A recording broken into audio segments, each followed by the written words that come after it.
يعني لو هنتكلم عن محمود المليجي فاحنا قدام ممثل من أهم الممثلين المصريين اللي جم في تاريخ مصر. محمود المليجي طبعا قدم أداءات عالية جدا، مثلا في فيلم الأرض ساعة ما حلق شنبه والمشاهد اللي هو والدموع. وبصراحة يوسف شاهين يعني من الناس اللي ليها فضل على إعادة اكتشاف المليجي للناس، وراهم إن هم قدام ممثل عظيم ينفع في أدوار الطيب وينفع في أدوار الشرير. قدم صورة غير نمطية عن المليجي. ويحسب لشاهين برضو في فيلم اسكندرية ليه قدم فريد شوقي شرير وقدم محمود المليجي طيب. عكس توقع الناس، ان هي على طول متوقعة ان فريد شوقي هو الطيب ومحمود المليجي هو الشرير. وطبعا مشاهد يعني يوسف شاهين ومحمود المليجي هو حبه، يعني يوسف شاهين حب محمود المليجي فخلاه يقدم اداءات آه، تحسب له في التاريخ. يعني لا، مشاهد واداء عالي قوي ما اتكررش تاني من اي ممثل. لان الميجي كان بيمثل مش مجرد تمثيل سطحي، لا ده بيمثل باحساسه بعينيه. انت ما بتشوفه مثلا في شخصيه الارض محمد ابو سويلم، او بتشوفه في شخصيه اللي هي في الفيلم اللي هو بتاع اسكندريه ليه، او بتشوفه في فيلم العصفور، او لا ده ممثل يا جماعه، ممثل فيه جواه طاقه وجواه اداء وجواه حب للمهنه. انا عايز اقول لكم حاجه، يعني يعني في فيلم برضو من الاداءات المشهوده للمليجي، يعني اسمه غروب وشروق. تمام، هو كان هو ورشدي اباظه وسعاد حسني وابراهيم خان وصلاح ذو الفقار.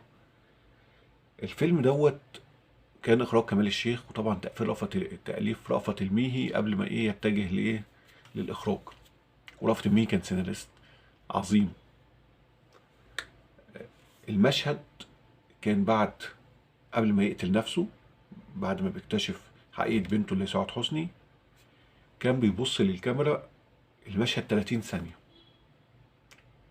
فلما المشهد اتعرض في السينمات، المخرج حس ان الناس تعاطفت مع شخصية محمود المليجي، فالمعنى بتاع الفيلم باظ. فاضطر ان هو يقلل البصة بتاعته من 30 ثانية، خلاها مثلا 5 ثواني، لان هو خلق حالة من التعاطف معاه مع الشخصية وصل للناس. فدوت بالنسبة للمخرج هو كده أفسد الشخصية، خلى الناس تتعاطف معاه. إن واحد بعد ما يكتشف حقيقة بنته بينتحر. فاحنا قدام ممثل مهم. هو مشكلة المليجي يعني يعني إن هو كان بيشتغل كتير، بيشتغل كتير جدا. أي دور بيجيله بيشتغله. وهو كان شايف إن شغلته كممثل إن هو دوره إن هو يقوم يمثل.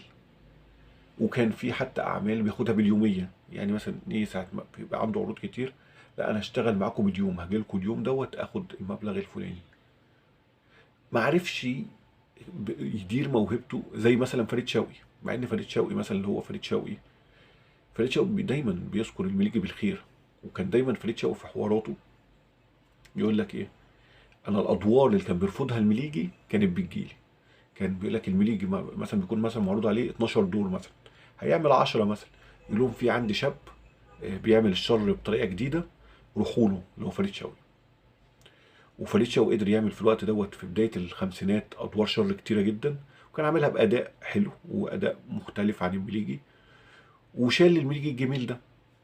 هو المليجي في الحقيقه بيقول لك كان شخص يعني طيب، طيب جدا، عكس الصوره الذهنيه اللي متوقعه عنه يعني. عكس فريد شوقي. فريد شوقي بيقول لك كان يعني كان دماغ، وكان بيخطط، وكان بتاع كلام وشخصيه متحركه كده، غير المليجي خالص. بيقول لك كان يعني كان المليجي غلبان جدا في الحقيقه جدا. نرجع لفريد شوقي. ففريد شوقي شال المليجي ان هو كان بيديله ادوار في بدايه حياته. ما جم بعد كده فريد ابتدى يقرا. فريد بقى كان عنده حته ايه، امتى يرفض دور، وامتى يتحول مثلا من شرير لطيب، وامتى يتحول من طيب، مثلا من شخصيه الحبيب مثلا لشخصيه الاب. ففريد عنده القدرة على التغيير والتطوير، وعنده قدرة على قيادة السوق وإدارة موهبته. دي عكس المليجي نهائي. المليجي كان بيشتغل وخلاص. ما عندوش فكره هو بيشتغل ايه. هو بيشتغل بيوم الصبح انا بمثل اي دور بمثله، وده غلط. وفي نفس الوقت ما نقدرش نلومه عليه، هو شايف منطقه في التمثيل ان هو قايم يمثل، قايم يشتغل. غلط ان هو اتحرم او حرم جمهوره من اداءات او ابداع ممكن يكون كان منقطع النظير. ومش غلط ان هو محتاج يشتغل ياخد فلوس يعيش حياته، وهو مش هيشتغل يعني، هو ده منطقه.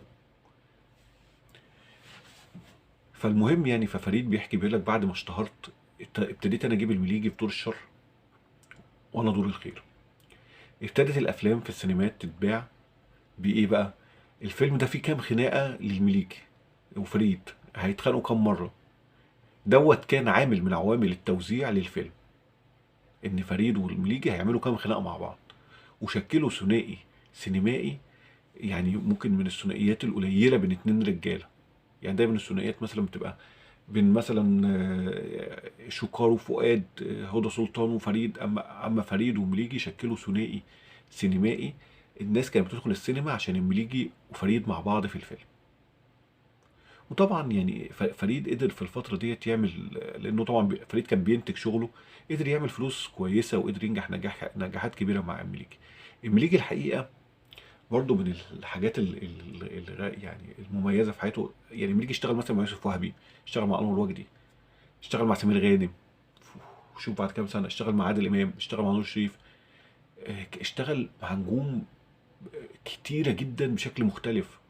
وكل واحد قدر يقدم معاه اداء مميز.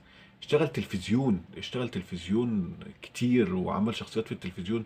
يعني فاكره مثلا مسلسل الايام لو تفتكروه، مسلسل اللي هو عمله مع حسن عابدين في حاجه غلط.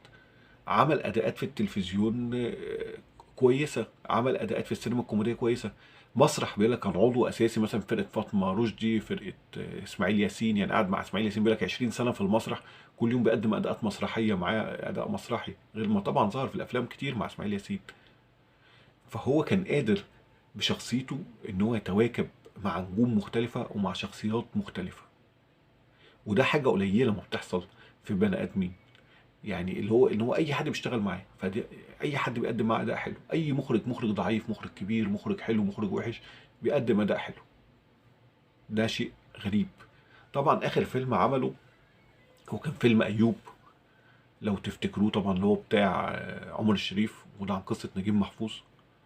والحقيقة يعني تقال الأسطورة أو تقال القصة، بعيدا إن هي حقيقة أو مش حقيقة، يعني إن هو كان بيقول مونولوج يعني لعمر مفروض في المشهد، إن الحياة دي غريبة جدا. الإنسان يقوم ويصحى وينام ويصحى وبعد كده فجأة يموت ويروح ميت بقى في المشهد.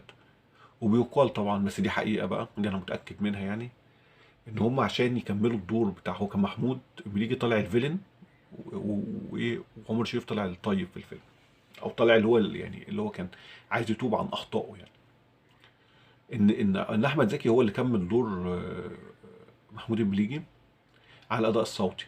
يعني بدل ما في فيلم أيوب كان المشاهد متتالية ان محمود بيقابل عمر، لا هم اكتفوا بالمشاهد اللي هو صورها، وبقيه المشاهد اللي هو ما صورهاش عملوا ان عمر قاعد في مكتبه ومحمود المليجي بيكلمه في التليفون. والحقيقه اللي كان بيكلمه في التليفون هو احمد زكي بصوت محمود المليجي. وارجعوا للفيلم هتلاحظوا ان هو صوت احمد زكي. بس هو شاطر قوي احمد زكي، كان بيعرف يقلد الاصوات يعني بحب واداء رهيب يعني فعلا هو شاطر احمد زكي ممثل يعني. فكان جايب صوت محمود المليجي وجايب اداء محمود المليجي. وطبعا يعني احمد زكي اساسا اول ما اشتهر في الدنيا اول دور عمله كان في مسرحيه هلو شلبي. كان بيجيبه عبد المنعم مدبولي يقول له قلد لنا المليجي، فهو يطلع يقول له ايه، يعمل المشهد اللي هو بتاع المليجي ويروح ميت. فاحمد زكي اساسا يعني هو اساسا بيقلد المليجي من اول ما بدا حياته. وانا بحب له المشهد، يعني بحب لاحمد زكي ومحمود المليجي طالما جبنا سيرتهم يعني. المشهد بتاعهم في اسكندريه ليه ما بيقول له عايز نكسبها، لا ما تخافش مش هكسبها.